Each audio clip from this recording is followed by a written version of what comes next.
Hi, I'm Gary and welcome to my shop. In this video I'm going to show you how I put together a DIY teleprompter. I used materials I had at hand, such as some foam board known as Ready Board from Dollar Tree. It's $1 a sheet for a 20 by 29.5 inch sheet.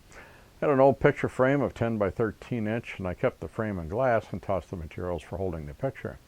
It's a great fit for my 10-inch tablet, which I will use as my teleprompter player.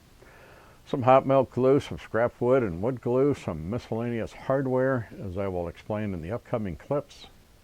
I worked with this plan based on what I learned from others here on YouTube and my own tweaks to make it work for me. My greatest discovery was quite accidental, as it had to do with how I oriented my tablet under the reflector screen. Up to that point I was quite disappointed with how it was not easy to see the scrolling text. It looked like a ghost image of the text.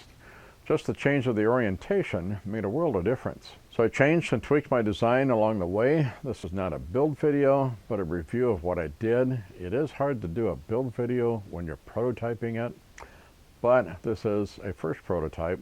With the next one, I will make it a build video and better material. Now the next clip, this is one of my test clips as I was tweaking this. I'm inserting this here as a quick example of how this will work. Some of the text is going to be different than what you are hearing and seeing here. This shows how the text scrolls across the screen and how the camera sees me without seeing the scrolling text. Well, this is a test of how this teleprompter works. I've assembled this and went through some efforts to get everything situated correctly to hopefully give me the best display. Hi, I'm Gary and welcome to my shop. In this video I'll tell you how I put together a teleprompter based on what I learned from others here on YouTube and my own ideas. I pulled together materials I had at hand, a piece of foam board from Dollar Tree, milk crate, and some 2x4s and a black t-shirt. So this is what I have. Okay, I drew this pattern on a piece of paper based on the designs I saw here on YouTube. I drew the lines and angles using a ruler and a 45-degree drafting angle. As you can see these here. I drew the dimensions based on my tablet size and the picture frame that I had to work with. My tablet's being a 10-inch, and then I happened to have a picture frame hanging around that wasn't used. That's 10 by 13 inch. That works pretty well. The picture frame you're using should be slightly larger than your tablet, so you have adequate space to work with. You don't want it to be too tight. Since the picture frame is 10 inches wide, I'm going to make the 45-degree angle on this at least 10 inches long. Okay, so I took and cut out that pattern with a pair of scissors. It's just a flimsy piece of paper here. I wanted to make a more durable pattern for tracing this onto this styrofoam foam board that I got at Dollar Tree. And it's only like $1 a sheet. It works very handy for a lot of things. That's this Ready Board here, and I've used this for building RC airplanes from patterns from flighttest.com or Flight Test on YouTube. You can find them. Here's one airplane that I had built out of the white foam board. Aerodynamically, this thing flies. Anyway, back to this. I have some of these kind of like cardboard backers that came off of the back of notepads, like full-size notepads, and I saved the hardboard off the back side of it. And what I'll do is use that for making my pattern, so I'll arrange this on here, and then I'll trace it with a white pencil. Trace out the pattern, then I can cut that out to use on marking out the pattern on the foam board. Okay, so I have my pattern traced out from the piece of paper onto this board. I'll cut this out to shape, and I'll use that as the pattern for the two sides that I'm making, and this will work great. Okay, so here I've got this board laid out on a table, and I can take my pattern piece, line it up on a corner here, and then I'll trace it with this white pencil. Okay, so I will take this pattern, trace around this with the pencil. That's a white pencil you can get at like Michael's Crafts. I think they call them maybe a chalk pencil, something like that. So there I've got my pattern drawn out. I'll take a razor knife, trace that out. If we're doing these kind of crafts and stuff, really like these Olfa blades. They work pretty good. I can break off the edge and get a new blade. So what I do is cut these along that line, and I just score it, and not necessarily always trying to cut all the way through right away.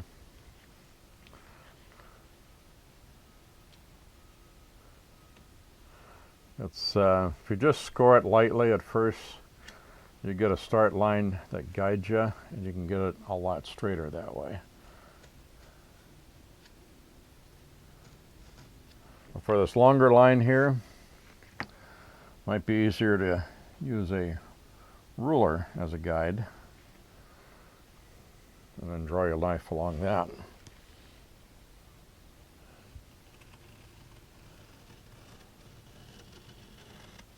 Like I said, just a light score first, then each pass you can go a little bit deeper.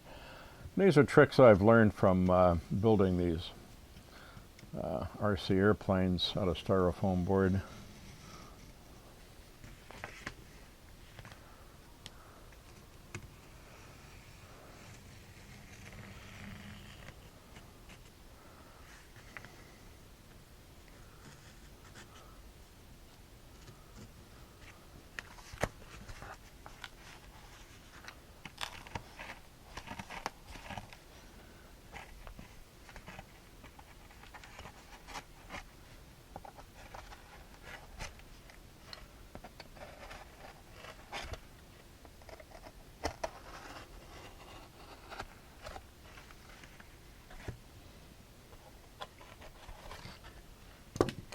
Okay, so there I've got one side built. I'll just duplicate it, cut out the other side. Okay, so I'm going to trim off this part here where I took these two pieces out of, and get myself a square here. I'm just using this carpenter square.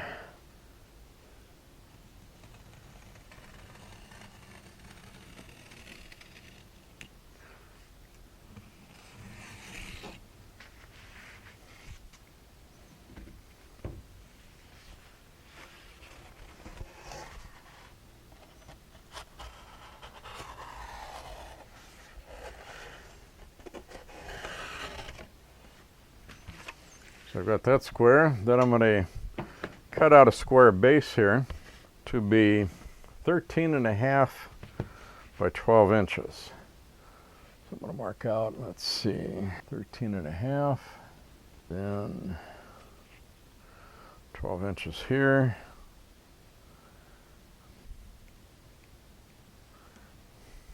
And I'll mark up these lines with the square. So I've got something to follow.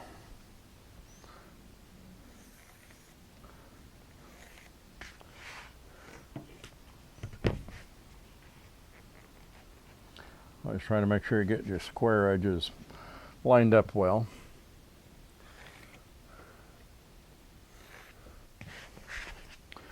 Okay, so what I can do now is lay my square on here as my guide and score this.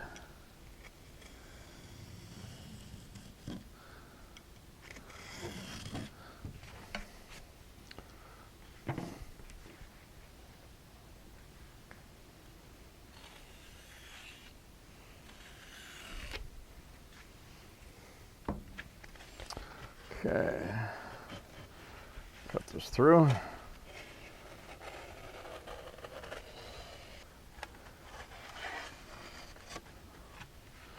So I've got my base now.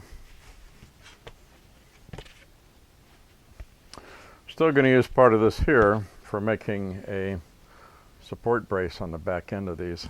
So now I'm going to put these, and I'll either put some black electrical tape or something around these white edges, or I'll paint them black or use a Sharpie marker and make them black. I want everything to be black. What I'm going to do is locate these on here. I don't suppose it's going to stand real well. Depends on how square my cut was. And the picture frame I'm going to use will sit on like this.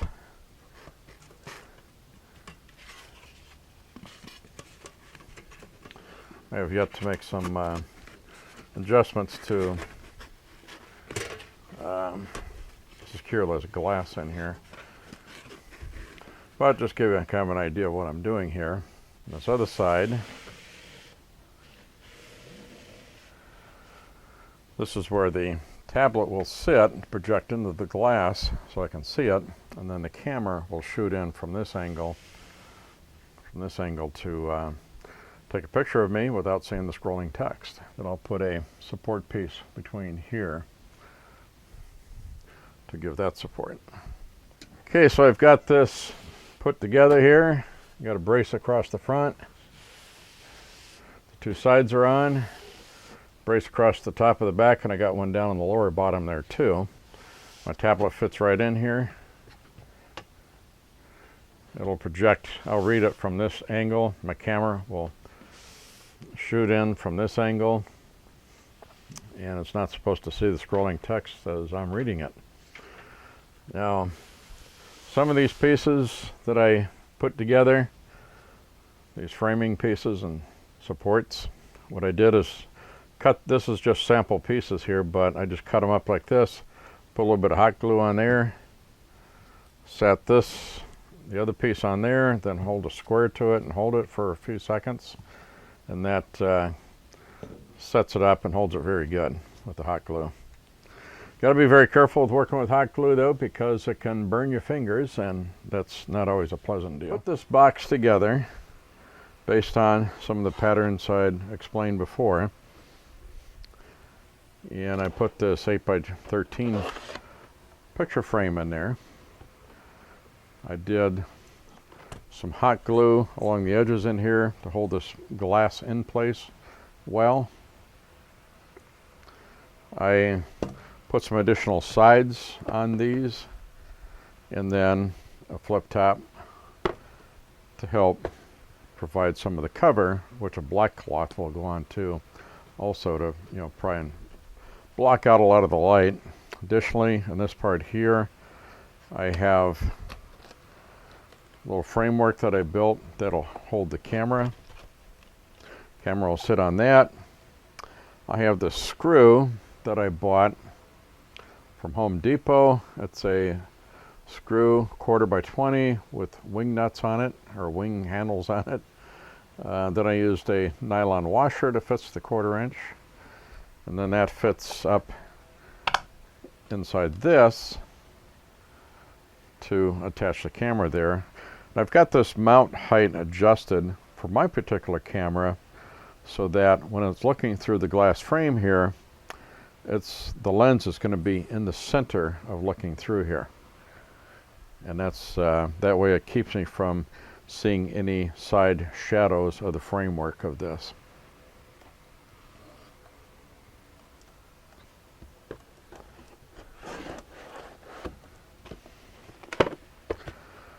This gives me my teleprompter box, and then I will set my teleprompter display for projection in this part here, as you will see.